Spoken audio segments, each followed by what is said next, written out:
and welcome to the Blitz News channel. Let's talk about this big update. All India Institute of Medical Sciences, New Delhi's Nurses Union have decided to strike.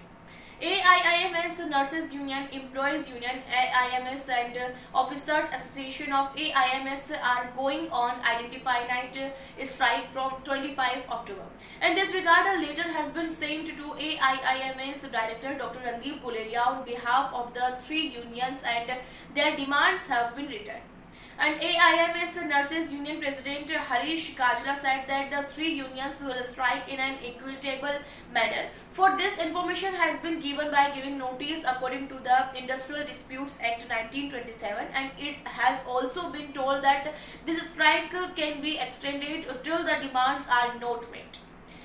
Kajla said that along with AIIMS Nurses Union, both the other organizations have been making demands for the interest of the employees for a long time, which have been assured to fulfill them many times, but no implementation has been done on them. In such a situation, even after being reminded many times, when no hearing is being had, then the three unions have decided to go on a strike. A charter of demand has also been given to the AIMS director to on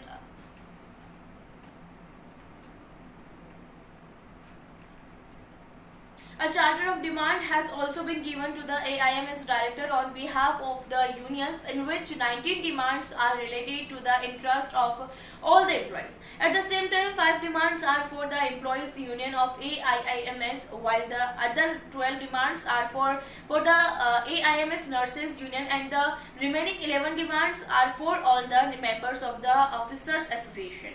There will be a strike from October 25 on these demands, divided into 4 parts. Therefore, thousands of patients coming to AIMS for treatment may have to face problems. Harish says that apart from the annual salary hike, the main demands have been demanding cadre revive, and which has not happened for the last 30 years. While it has been fixed to be done every 5 years, along with this, the benefit of GPF and old pension scheme should be given to the employees engaged on contract before 2004. To implement the recommendation of the coordination committee, organize a monthly meeting of AIMS officials with the employees or nurses unions so that the problems can be resolved. Apart from this, the outsourced staff should also be given salary from AIIMS itself. So that's it from us in this news. Thank you for your time.